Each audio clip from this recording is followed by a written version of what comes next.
Question था, question पहले देख लेते हैं कौन था। ये क्वेश्चन था, फिगर बना हुआ है, निम्न संयोजन में बिंदुओं ए और बी के बीच तुल्य प्रतिरोध ज्ञात कीजिए। ये क्वेश्चन है, ये वाला, इसके तुल्य प्रतिरोध निकालना है ए और बी के बीच में। तो हमें करना क्या है, सबसे पहले ऐसे इस तरीके का जब भी स्ट्रक्चर आए तो एक तो तरीका ये है, इसकी नंबरिंग का पहले, और भी जो जिन पॉइंटों के नाम नहीं दिए उनके नाम दे दो। जैसे इस पॉइंट का नाम सी दे देते हैं, इसका डी दे देते हैं, वो तुम्हारे ऊपर है जिसको जो नाम देना हो। तो अब यहाँ पे इधर एक पॉइंट लिखते हैं, इसको नाम ए दे देते हैं। इधर एक पॉइंट लिखते हैं, इसको नाम दे देते हैं बी। अब ये देखते हैं कि ए से कौन कौन से प्रतिरोध जुड़े हुए हैं। ये वाला 3 ओम वाला जुड़ा है, इसको हमने इधर बना दिया और 3 ओम लिख दिया। ठीक है, इसका दूसरा सिरा डी से जुड़ रहा है, तो यहाँ पे क्या करो, डी डाल दो, डी डाल दिया हमने। इसके बाद क्या है, ए से एक दूसरा प्रतिरोध है, वो 3 ओम का है, उसका एक सिरा तो इससे जुड़ रहा है ए से, तो ए से जोड़ दिया। दूसरा सिरा किससे जुड़ रहा है, सी से, तो सी लिख दिया यहाँ पे। अब एक 8 ओम का प्रतिरोध है, 8 ओम का ये प्रतिरोध है, तो ये सी और डी के बीच में जुड़ रहा है, तो सी और डी के बीच में ऐसे लाइन खींच दो, अब बीच में प्रतिरोध बना दो, ये 8 ओम का हो गया। ठीक, इसके बाद क्या है, फिर हम देख रहे हैं कि ये वाला 6 ओम का प्रतिरोध है, किसके बीच में जुड़ा है, ये बी और डी के बीच में, तो बी और डी के बीच में एक प्रतिरोध ये जोड़ दिया। फिर ये देख रहे हैं एक दूसरा 6 ओम का है, ये किसके जुड़ा है, किस पॉइंट के, बी और सी के बीच में जुड़ा है, तो बी और सी से इसे प्रतिरोध जोड़ दिया। तो इस तरीके से सारे प्रतिरोध हमारे अरेंज हो गए और हमारा बढ़िया अच्छा सा फिगर बन गया। अब ये भी 3 ओम का है। अब इसमें चेक करेंगे कि ये कहीं, अगर नहीं चेक नहीं करेंगे इसको तो ये बहुत सवाल सॉल्व करने में बड़ा दिक्कत जाएगी, समझ गए। क्योंकि ये वाला प्रतिरोध जो है, इसको तुम समांतर में मानोगे कि श्रेणी मानोगे, कुछ पता ही नहीं चल रहा है। ठीक है, तो हल करने का जुगाड़ यही है कि इसको किसी तरीके से हटाओ। हटाने का तरीका क्या है, इसको चेक कर लो कहीं संतुलित व्हीट स्टोन सेतु तो नहीं है। तो उसके लिए क्या तरीका बताया था मैंने, ये एक बटे वाली लाइन खींचना था, ये बटे की लाइन होकर एक पेन रख दो। अब इसमें देखो 3/3 इक्वल टू यहाँ पे 6 है, यहाँ भी 6 है, तो 6/6। ये वाली जो लाइन होती है इसको बराबर मान लो, एक को बटा के चिन्ह, बटा वाली लाइन मान लेते हो, या अपॉन ये वाली बराबर के लिए, तो 3/3 इक्वल टू 6/6, इसको बोला संतुलित हुई स्टोन ब्रिज है। ठीक, तो यहाँ पे लिखोगे, अगर तुम लोग लिखना चाहो क्वेश्चन अगर करोगे तो लिखोगे RAD अपान में RAC इक्वल टू 3/3। ठीक, इसी प्रकार से RDB बटे में RCB, ये कितना है, 6/6। इसकी भी वैल्यू 1 है और इसकी भी वैल्यू 1 है। इससे क्या पता चल रहा है हमको कि RAD बटे में RAC इक्वल टू RDB बटे में RCB। इसका मतलब संतुलित आता है। दिया गया परिपथ है, संतुलित व्हीट स्टोन ब्रिज है। ठीक है, अब व्हीट जिस तरीके से लिखते हो, व्हीट स्टोन सेतु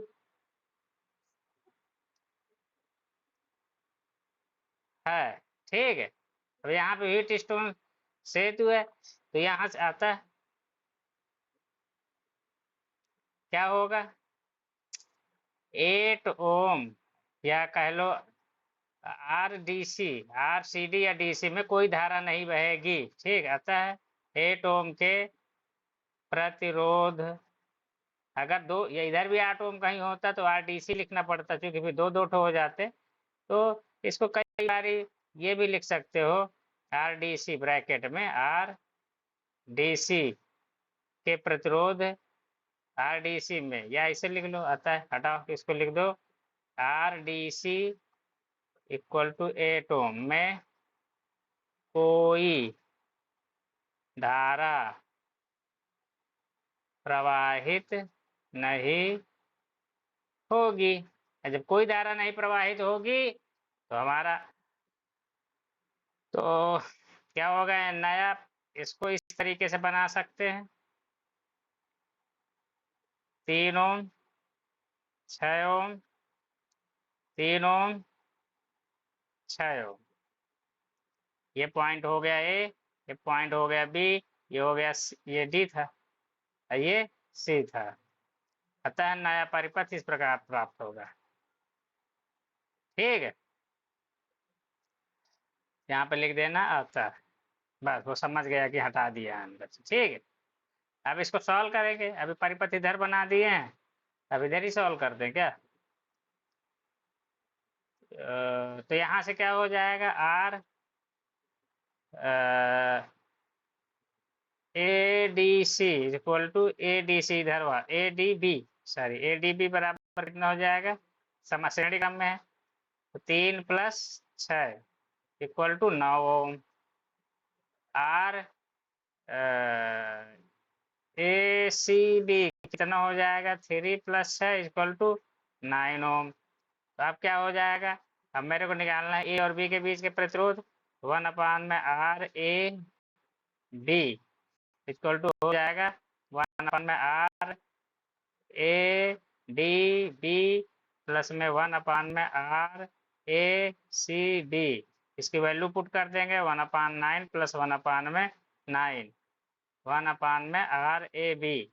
तो ये पूरा सॉल्व होके क्या बनेगा जाके, R A B equal to 4.5 ohm आ जाएगा। ठीक, ओम लिखने की जगह नहीं है, मैं इधर लिख दे रहा हूँ। कंप्लीट हो गया हमारा। ठीक है, नेक्स्ट क्वेश्चन देख लो, इसका स्क्रीनशॉट भी ले सकते हो। ठीक है, पॉज करके देख लो। सेल का आंतरिक प्रतिरोध आर का फार्मूला होता है CL/A। यहाँ पे ऐसे लिखोगे कि हम जब आंसर लिखोगे कि हम जानते हैं कि R equal to C times में L/A, जहाँ R इक्वल टू सेल का आंतरिक प्रतिरोध, सेल का आंतरिक प्रतिरोध, C इक्वल टू विद्युत अपघट्ट की सांद्रता, विद्युत अपघट्ट की सांद्रता, L इलेक्ट्रोड की प्लेटों के बीच की दूरी, इलेक्ट्रोड के प्लेटों के बीच की दूरी। आंसर ऐसे ही लिखा जाता है जब उसमें लिखोगे बोर्ड एग्जाम में। और ए क्या हो गया, प्लेटों का डूबा हुआ भाग, इलेक्ट्रोड प्लेट का डूबा हुआ भाग का एरिया का क्षेत्रफल। ठीक है, ये सब लिखना पड़ेगा। तो कुछ लोग को इस तरीके से शो कर दोगे। आप यहाँ पे लिखोगे, यहाँ लिखोगे, ये समीकरण 1 लिख दो। समीकरण 1 के अनुसार आर, अब इसको जो है लैंग्वेज में भी लिख सकते हो, R is directly proportional to, पहले तो लिख दो सी आ रहा है तो सी लिख दो, आगे लिख दो अर्थात सेल का आंतरिक प्रतिरोध, सेल का आंतरिक प्रतिरोध सेल विद्युत अपघट्ट की सांद्रता के अनुक्रमानुपाती होता है। विद्युत अपघट्ट की सांद्रता के अनुक्रमानुपाती होता है। ठीक है, ये पॉइंट 1 हो जाएगा। पॉइंट नंबर 2 में क्या हो जाएगा? R E directly proportional to N हो जाएगा, अर्थात सेल का आंतरिक प्रतिरोध प्लेटों के बीच की दूरी, प्लेटों के बीच की दूरी के अनुक्रमानुपाती होता है। अनुक्रमानुपाती होता है। मैं बोलता जा रहा हूँ, राइटिंग में समझ में आया तो। तीसरा पॉइंट क्या लिख दोगे? R is directly proportional to 1/8 means, अर्थात सेल का आंतरिक प्रतिरोध प्रतिरोध प्लेटों के, यहाँ पे लिख दो प्रभावी क्षेत्रफल के व्युत्क्रमानुपाती क्रमानुपाती होता है। बस इतना लिख दोगे, मार्क्स मिल जाएंगे। ठीक है, इतनी बात समझ। तो धारा का जो फार्मूला होता है हमारा, देखो क्वेश्चन में हमारा दिया हुआ है 12 सेल, तो सेलों की संख्या कितनी है? 12। तो यहाँ पे n इक्वल टू 12 हो जाएगा। विद्युत वाहक बल E कितना दिया है? 1.5 वोल्ट। ठीक है, कोई बात नहीं। आंतरिक प्रतिरोध कितना दिया है? R equal to small r equal to 0.5 ohm. फिर इसके बाद बाह्य प्रतिरोध की वैल्यू कितनी दिया है? कैपिटल R इक्वल टू 1.5 ओम। इतनी सारी चीजें दिया, हमको क्या निकालना है? धारा। धारा जो है, अब संयोजन करना है। ये बोल रहा है कि कैसे संयोजन करो, समांतर करो, श्रेणी क्रम में करो, मेरे को अधिकतम धारा चाहिए। ठीक है, तो आई को अगर हम आई इक्वल टू, हमारा फार्मूला होता है ई अपान में small R plus capital R. ठीक है, ये बाह्य प्रतिरोध होता है, ये आंतरिक प्रतिरोध होता है। प्रतिरोध दोनों ही होते हैं, ये विद्युत वाहक बल होता है। अब यहाँ पे क्या करेंगे? अगर केस 1, ठीक है, या हिंदी में लिखना होगा प्योर, तो इसको स्थिति 1 लिख सकते हो। ठीक है, स्थिति 1 लिखोगे। यदि जब तो यहाँ पे लिखोगे, यदि लिख दो, यदि सेलों को श्रेणी।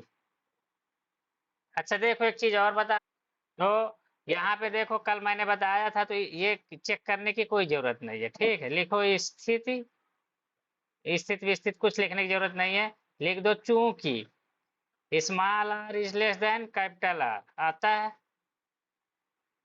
सभी सेलों को श्रेणी क्रम में संयोजित करने,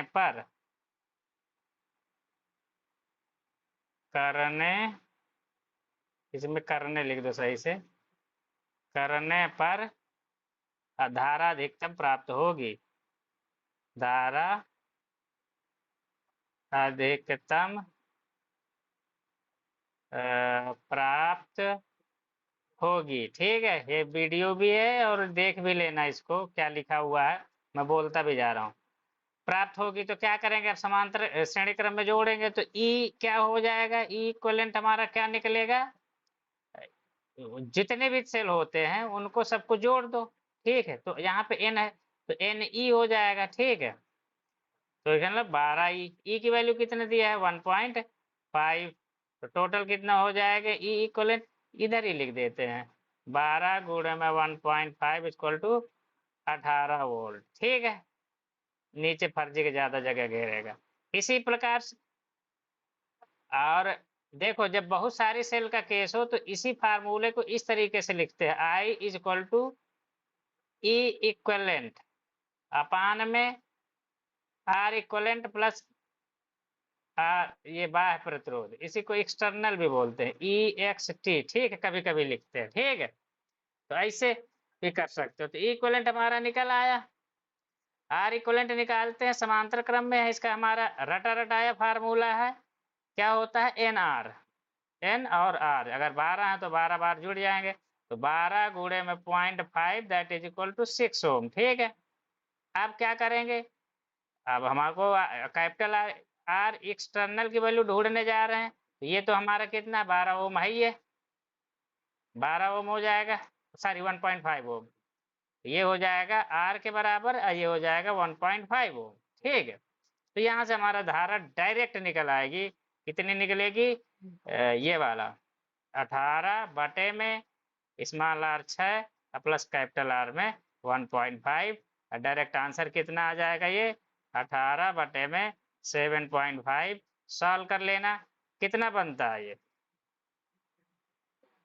ये सॉल्व करोगे 2.4 एम्पियर आंसर आ जाएगा, ठीक है। तो ये हमारा कंप्लीट आंसर हो गया, इस तरीके से लगा दोगे तुमको 3 में 3 नंबर मिल जाएगा, समझ गए, पूरा फुल। एक 6 ओम के बाह्य प्रतिरोध के साथ 24 ओम 24 साथ 24 सेलों को किस प्रकार जोड़ने की प्रतिरोध में अधिकतम शक्ति क्षय हो, सेल का आंतरिक प्रतिरोध 1 ओम है, ठीक है। तो वो ये कह रहा है क्वेश्चन में कि, क्वेश्चन कहाँ गया ये, अच्छा, ये है 6 ओम का बाह्य प्रतिरोध, यहाँ पे दिया हुआ है, जो भी क्वेश्चन नंबर हो, आर इज इक्वल टू 6 ओम दिया है, आर एक्सटर्नल भी इसको लिख सकते हो, ठीक है, क्या लिख सकते हो, आर एक्सटर्नल, और सेलों की संख्या कितनी है, 24, ठीक है, और आंतरिक प्रतिरोध दिया है 1 ओम प्रत्येक सेल का, ठीक है। कह रहा है कि अधिकतम शक्ति क्षय, अधिकतम शक्ति क्षय तभी जब होगा जब अधिकतम धारा बहेगी, ठीक है, और शक्ति क्षय जो होगा बाह्य प्रतिरोध में जो शक्ति क्षय होता है इसी को माना जाता है, ठीक है। जोड़े की प्रतिरोध में अधिकतम शक्ति क्षय, मतलब इसमें शक्ति क्षय अधिक हो, वो बात कह रहा, ठीक है। तो अब तो बाह्य प्रतिरोध में कभी भी शक्ति क्षय अधिकतम तभी होगा जब धारा अधिक होगी, याद रखना, ठीक है। तो यहाँ पे हमको अल्टीमेटली फिर से धारा ही निकालना है, और धारा का फार्मूला होता है हमारा क्या, ई इक्वलेंट अपान में, अगर बहुत एक से अधिक सेल है, आर इक्वलेंट प्लस में कैपिटल आर, ये होता है, इसको एक्सटर्नल भी बोल सकते हो, ठीक है। अब हिंदी में बाह्य भी लिख सकते हो, लेकिन अब क्या है कि अब हमें पहले ये डिसाइड करना पड़ेगा कि समांतर क्रम में जोड़े कि श्रेणी क्रम में जोड़े। अब यहाँ पे देखो, चूंकि capital R is greater than small R है कि नहीं है, तो फिर से क्या होगा, आता है बाह्य परिपथ में, ठीक है। एक लाइन तुम लोग को लिखना हो लिख सकते थे, बाह्य, चलो अब ये लिख दिया तो लिख दिया, आता है बाह्य परिपथ में धारा का मान अधिकतम तब होगा जब सेलों को श्रेणी क्रम में संयोजित करेंगे, ठीक। तो श्रेणी क्रम में संयोजित करेंगे, आता है श्रेणी क्रम के लिए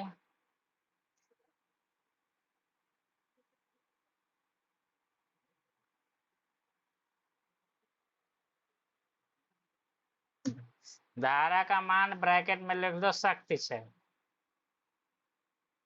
शक्ति क्षय, धारा का मान अधिकतम होगा तो शक्ति क्षय अपने आप ही हो जाएगा अधिकतम, ठीक है। तो इस तरीके का ध्यान रखना, धारा का मान या शक्ति क्षय, ऐसे कर लो, यहाँ पे या लिख दो और ये ब्रैकेट इधर से लिख लो, यहाँ या शक्ति क्षय दोनों एक ही बात हो जाएगी। यहाँ से देखो, तो यहाँ पे क्या करेंगे, श्रेणी क्रम के लिए क्या होगा, ई इक्वलेंट इक्वल टू क्या हो जाएगा, एन इंटू ई। अब यहाँ पे सेल का विद्युत वाहक बल पता नहीं है तो ई की जगह ई ही लिखा रहने देते हैं, तो 24 ई हो जाएगा।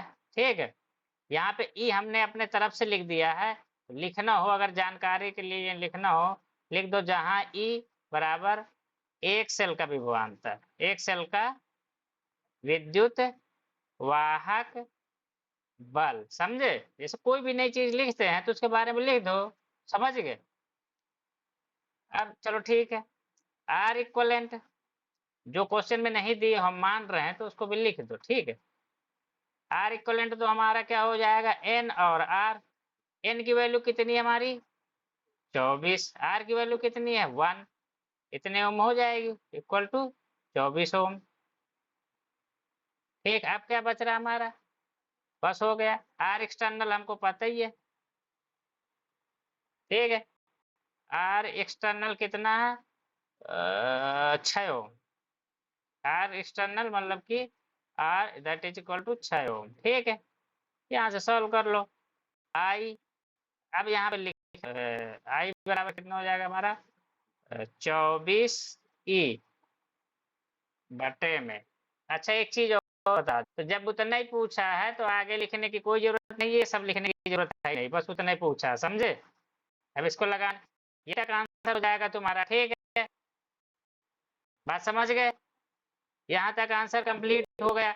अगर इन केस पूछ ले कि धारा का मान तो फिर विद्युत वाहक बल का मान बताएगा तभी निकलेगा। ठीक है, तो यहाँ पे लिख देना 24 और ये हो जाएगा 6, ई का मान रखोगे तो अपने आप ही आ जाएगा, ई की वैल्यू जब दे देगा 10 20 30 जो भी देगा, 6 दे देगा 10 दे देगा, तो जो भी देगा उसी हिसाब से आंसर आ जाएगा। ठीक है, यहाँ पे तो अभी 0.8 ई आएगा अगर ई की वैल्यू दे देगा तो।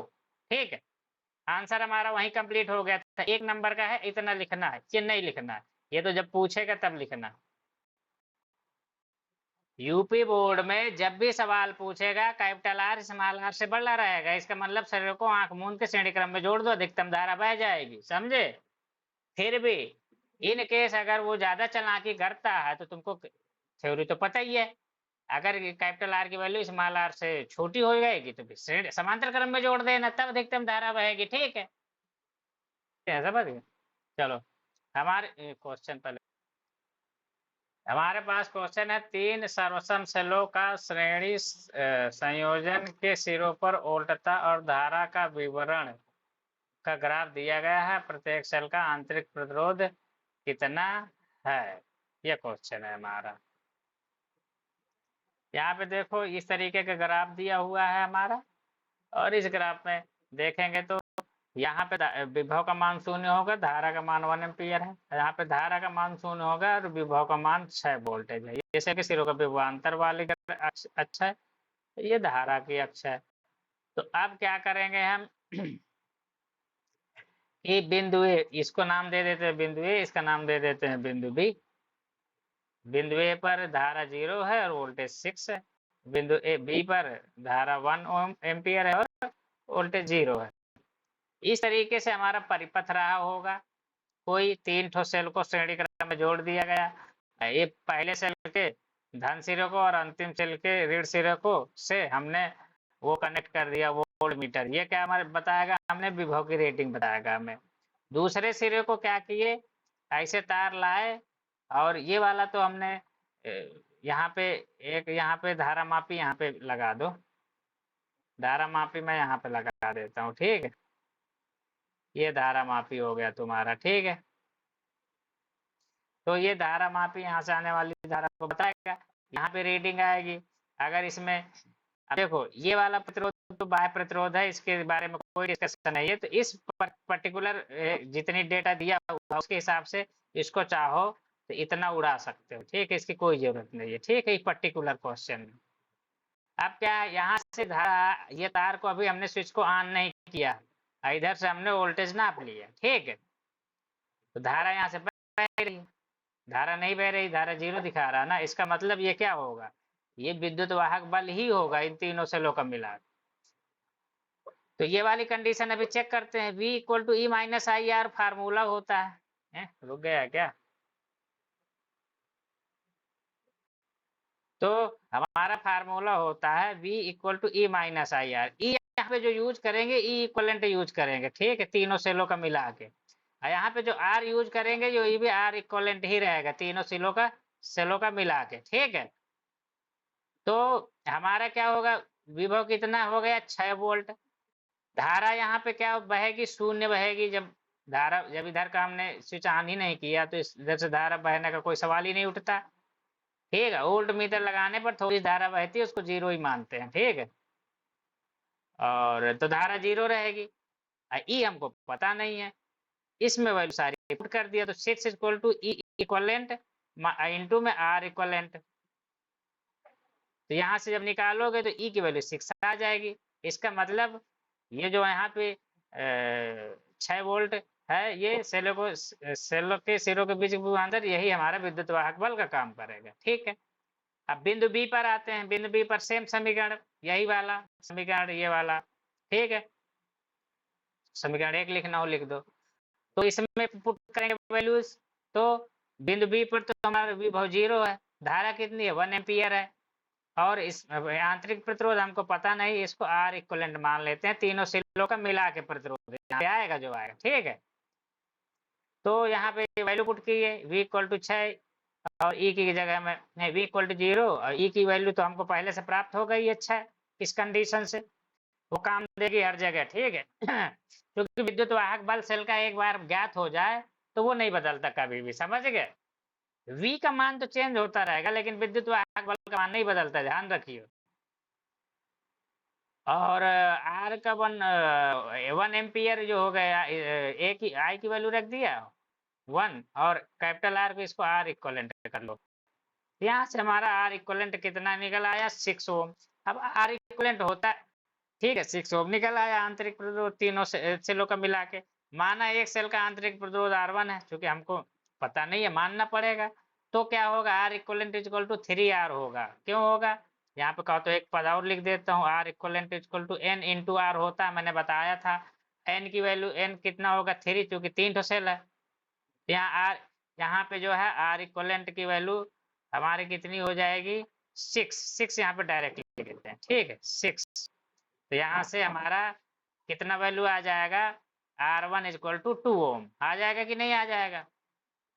R1 इक्वल टू 2 ओम आ गया। इस लाइन को हटा दो, कंफ्यूजन क्रिएट करेगी।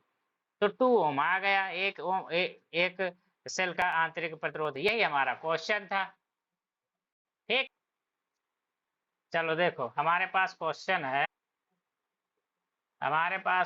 है, दिए गए वैद्युत परिपथ में ज्ञात कीजिए।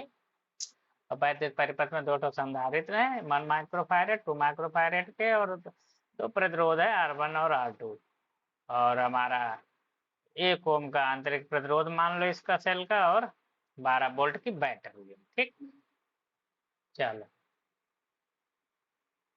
इस क्वेश्चन को लगाने के लिए सबसे पहले क्या करेंगे, हम सबसे पहले देखेंगे कि जैसे इसमें, जैसे अगर इसको हम स्विच मान ले यहाँ पे, ठीक है, जैसे स्विच ऑन करेंगे तो धारा ये वाली इधर से जो धारा आई जाएगी वो इधर से भी बहेगी और इधर से भी जाएगी।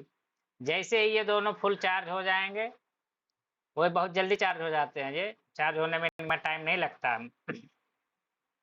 तो इधर से धारा जाना बंद हो जाएगी। धारा सिर्फ पूरी जितनी धारा इधर से चली है पूरी धारा इधर से जाके इधर से आके फिर से सेल से क्रॉस करते हुए बहती रहेगी लगातार। अब क्या है, हमको निकालना है जब संधारित्र पूरे चार्ज हो गए या पूर्ण आवेशित हो गए। तो संधारित्र के पूर्ण आवेशित संधारित्रों के पूर्ण आवेशित होने पर धारा सिर्फ प्रतिरोधों से होकर बहेगी।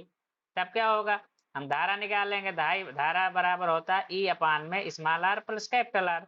ई की वैल्यू 12 है, स्मॉल आर की वैल्यू 1 ओम है, और बाह्य प्रतिरोध जो होगा R1 प्लस R2, 2 बाह्य प्रतिरोध है, तो R इक्वल टू 6 प्लस 3 9 ओम आ गया। तो यहाँ से धारा निकाल लेते हैं, 12 अपान में 1 plus 9 that equal to 1.2 ampere, ठीक है। धारा निकल गई हमारी। अब धारा निकलने के बाद क्या है, अब हम क्या करेंगे, इन बिंदुओं के बीच का विभवांतर निकालेंगे। क्यों निकालेंगे, क्योंकि ये 2 संधारित्र हैं, इन संधारित्र के सिरों का विभवांतर अगर हमको पता चल जाए कि स्टार्टिंग और लास्ट के बीच सिरों के बीच का विभवांतर कितना है, तो उस हिसाब से इन संधारित्रों पर कितना आवेश जाएगा उसकी गणना कर पाएंगे। और जब आवेश की गणना कर लेंगे तो फिर हम विभव की भी गणना कर लेंगे, विभव पतन वाला नियम लागू करके, पोटेंशियल ड्रॉप इंग्लिश में बोलते हैं। देखते हैं, यहाँ से यहाँ का विभवांतर ज्ञात करने के लिए हम फार्मूला अप्लाई करेंगे। अब यहाँ पे मेरे पास जगह है नहीं, तो यहाँ पे किया है क्या मैंने, ये किया हुआ है। VC C पॉइंट से स्टार्ट किए, चले आए, रास्ते में कोई प्रतिरोध नहीं मिला, ये मिल गया। तो माइनस का 1.2 गुणे 6 ओम, धारा चूंकि इसी दिशा में बह रही है लगातार, ठीक है, धारा की दिशा में ही चल रहे हैं। 1.2 धारा गुणे प्रतिरोध घटा दिए, माइनस में फिर से रास्ते में एक प्रतिरोध मिल गया, फिर से धारा गुणे प्रतिरोध घटा दिए, क्रॉस करके डायरेक्ट डी में पहुंच गए, रास्ते में कुछ मिला नहीं तो बराबर का चिन्ह लगा के डी लिख दिया, VD लिख दिया। यहाँ से VC माइनस VD, मैं क्या करूंगा, C यही है, D को इधर ले जाता हूँ, बाकी सबको उधर ले जाता हूँ, 10.8 वोल्ट का मुझे विभवांतर मिल जाएगा। अब 10.8 का विभवांतर मिल गया मुझे, तो ये और इन दोनों बिंदुओं के बीच विभवांतर हो जाएगा। अब इन संधारित्रों को मैं अलग से सॉल्व करूंगा, उसके लिए नियम होता है, क्या नियम होता है, देखो इधर, ये संधारित्र कितने ओम का है, 1 माइक्रोफैरेड का है, ठीक है, ये 1 माइक्रोफैरेड का है, 2 माइक्रोफैरेड का है। इनके सिरों के बीच का विभवांतर कितना मुझे प्राप्त हुआ था, 10.8 वोल्टेज, ठीक है, कोई बात नहीं। ऐसे में क्या करेंगे, इन सिरों इनके में कितना आवेश आएगा, सबसे पहले जब श्रेणी क्रम में संधारित्र लगे हों तो हमें आवेश ही निकालना होता है, ठीक है। तो आवेश निकालने के क्या करेंगे, संधारित्र को दोनों को सॉल्व कर लेंगे, सॉल्व करने के बाद एक तुल्य प्रतिरोध प्राप्त हो जाएगा, सारी तुल्य संधारित्र। तुल्य संधारित्र के लिए 1 में C equivalent equal to 1/C1 plus 1 में C2। तो सॉल्व करेंगे, C1 की वैल्यू कितनी है, ये C1 है, ये क्या है, ये C2 है। C1 की वैल्यू 1 है और C2 की वैल्यू 2 है, ये माइक्रोफैरेड में ही वैल्यू है, तो C इक्वलेंट 2/3 माइक्रोफैरेड आंसर आ जाएगा। अच्छा, तो 2/3 माइक्रोफैरेड का ये संधारित्र है, इसके सिरों पे विभवांतर हमको पहले से पता है 10.8 का है। तो अब ऐसे क्या करेंगे, सिरों का विभवांतर भी पता है और धारिता पता है, तो हम Q इक्वल टू CV का फार्मूला अप्लाई करेंगे, तो उससे हमें क्या मिल जाएगा, आवेश पता चल जाएगा, ठीक है। तो Q equal to C equivalent to V, C equivalent कितना, 2/3 माइक्रोफैरेड इक्वल टू 10.8, दोनों सिरों के बीच विभवांतर है।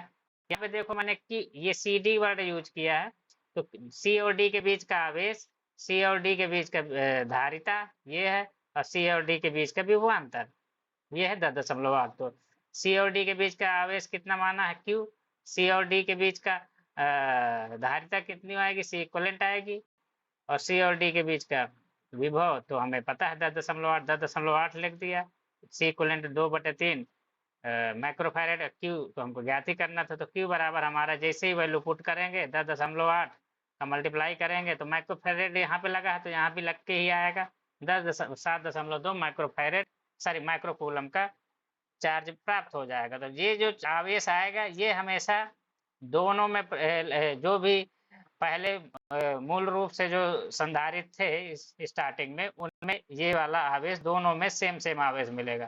कहने का मतलब ये है तुल्य संधारित्र में जितना आवेश होता है उतना आवेश सब में आ जाता है, ठीक है। तो ये संधारित्र कितने थे, 2 थे, इसमें भी 3.6 आएगा, इसमें भी 3.6 कूलम आवेश आएगा, माइक्रो कूलम आवेश आएगा।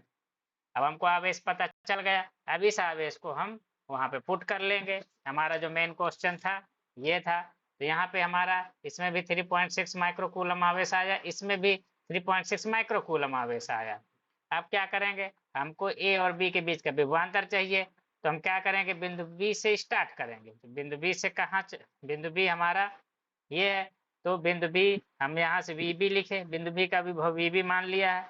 फिर रास्ते में क्या मूल है, ये प्रतिरोध मिला 3 का, तो और धारा कितनी बह रही, 1.2 गुणे 3, धारा गुणे प्रतिरोध घटा दिया, फिर वो जाएंगे, फिर इधर क्या है, इधर एक ध्यान दे देंगे कि जब हम क्या होता है, संधारित्र की प्लेटों को हमेशा पॉजिटिव नेगेटिव चिन्ह देते हैं, तो इसको हमेशा ये इधर से धारा इधर से इधर प्रवाहित हो रही है, तो इधर का विभव होगा ज्यादा, इधर का कम होगा, तो इधर इसको पॉजिटिव दे देंगे, इसको नेगेटिव देंगे, फिर अगले को पॉजिटिव देंगे, फिर negative positive negative positive negative करते चले जाते हैं।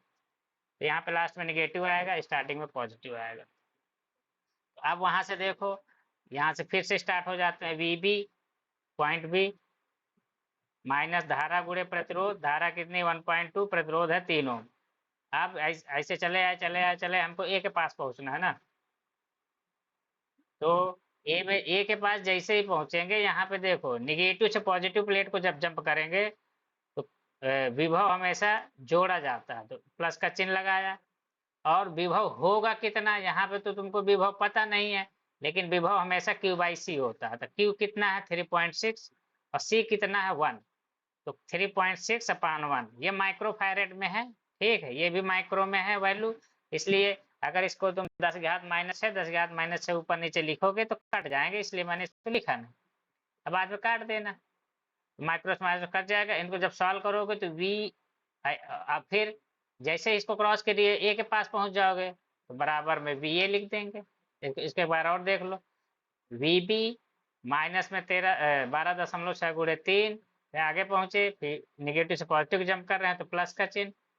Q/C, Q है 3.6 माइक्रो कूलम और C कितना है 1, वो धारिता इसकी 1 माइक्रो फैराड। बराबर का चिन्ह लगाएंगे, जिस पॉइंट पर पहुंच गए हैं बराबर। अब चूंकि इस पॉइंट में आ गए, रुक गए, तो बराबर का चिन्ह लगाएंगे, उस पॉइंट का विभव लिख देंगे। अब यहाँ से अगर देखेंगे तो V A minus V B solve करेंगे तो 0 आ जाएगा।